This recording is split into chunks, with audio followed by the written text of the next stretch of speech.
ગરમીમાં કાંઈક એકદમ ચીલ્ડ અને ઠંડુ ખાવાનું મન થાય તો શરીરને પણ ઠંડક આપે અને આપણા પેટને પણ ઠંડક આપે એવું આપણે મસ્ત મજાનું કલિંગરનું શરબત આજે બનાવવાના છે.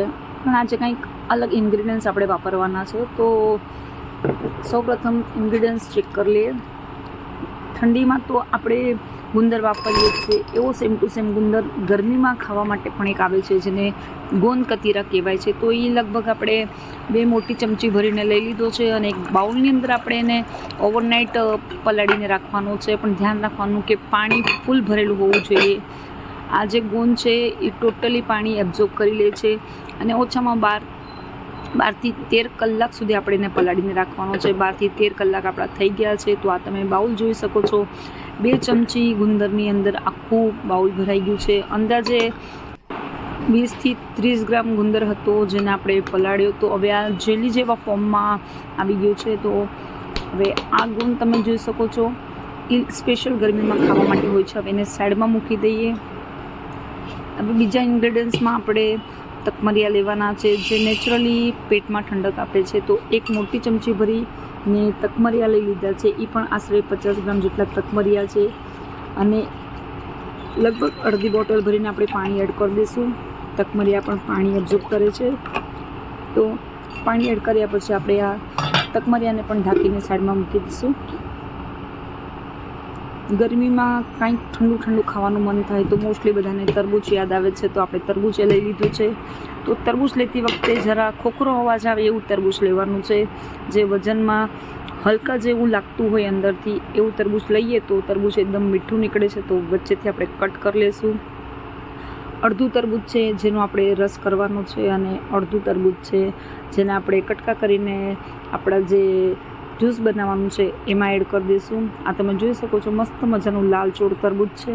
તો અડધું તરબૂચ આપણે સાઈડમાં મૂકી દઈએ અને અડધા તરબૂચના ટુકડા કરીને આપણે બોસ ફેરવી લઈશું. એકદમ પૂરેપૂરું આપણે જ્યુસ નથી બનાવવાનું. તો આ તમે જોઈ શકો છો થોડુંક અધકચરું આપણે ક્રશ કર્યું છે. તો મોટા વાસણમાં જ આપણે આ તરબૂચના ટુકડા લેવાના છે જેથી અંદર થોડુંક પાણી પણ આપણે એડ કરવાનું છે અને જે આપણે ગોંદના પલાળીને રાખ્યું છે એ પણ એડ કરવાનું છે. તો હવે એમાં પાણી એડ કરવાનું છે એટલે જ્યુસ ફીકો ન પડે એના માટે ઓછામાં ઓછી 5થી 6 ચમચી આપણે ખાંડ એડ કરી દઈશું. 5થી 6 ચમચી ખાંડ એડ કર્યા પછી આપણે એને એકદમ વ્યવસ્થિત હલાવી લેવાનું છે કેમ કે આ તરબૂચનું જે જ્યુસ છે એની અંદર આપણે પાણી હજી એડ નથી કર્યું. પાણી એડ કરવાનું છે.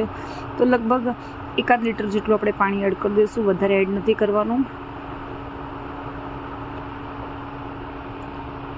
કેમ કે જે આપણે ગોંદ પલાળીને રાખ્યું છે એ પાણીમાં એકદમ થિકનેસ લાવી દે છે. તો પાણી એડ કર્યા પછી અને ખાંડ એડ કર્યા પછી આને એકદમ વ્યવસ્થિત હલાવી લઈશું જેથી બધું વ્યવસ્થિત મિક્સ થઈ જાય, ખાંડ અંદર વ્યવસ્થિત ઓગળી જાય. આ તમે જોઈ શકો છો તરબૂચના જ્યુસની જે થિકનેસ છે એ હજી એવી ને એવી જ છે. તો આપણું આ જ્યુસ તો બનીને રેડી થઈ ગયું છે.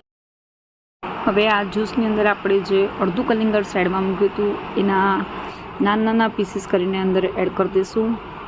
તો જ્યુસ પીતી વખતે એક અલગ જ ટેસ્ટ આપે છે.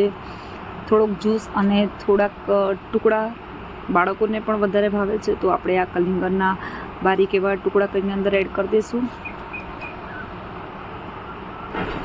તો ફ્રેન્ડ્સ આપણે ટુકડા એડ કરી દીધા છે. આ તમે જોઈ શકો છો ટોટલી બાઉલ ભરાઈ ગયું છે આપણું અને આ જ્યુસ પણ આપણું બનીને રેડી થઈ ગયું છે. હવે આપણે એને ઠંડુ ચીલ્ડ એકદમ સર્વ કરવાનું છે. તો સર્વ કરવા માટે ફ્રેન્ડ કાચના 2 ગ્લાસ લઈ લીધા છે અને ગ્લાસમાં આપણે બરફ એડ કરી દીધો છે. બરફ એડ કર્યા પછી જે ગોંદ કતીરા આપણે પલાળીને રાખ્યા હતા એ એક મોટી ચમચી ભરીને એડ કરી દઈશું.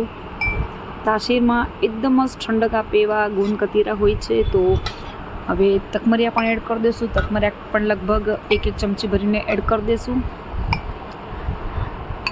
ગોંદ કતીરા અને તકમરિયા ખૂબ જ ઠંડા હોય છે એટલે ગરમીમાં ખૂબ જ ફાયદાકારક હોય છે. હવે ઉપરથી આપણે જે કલિંગરનો જ્યુસ બનાવીને રેડી રાખ્યો છે એના પીસીસ સાથે એ એડ કરી દઈશું.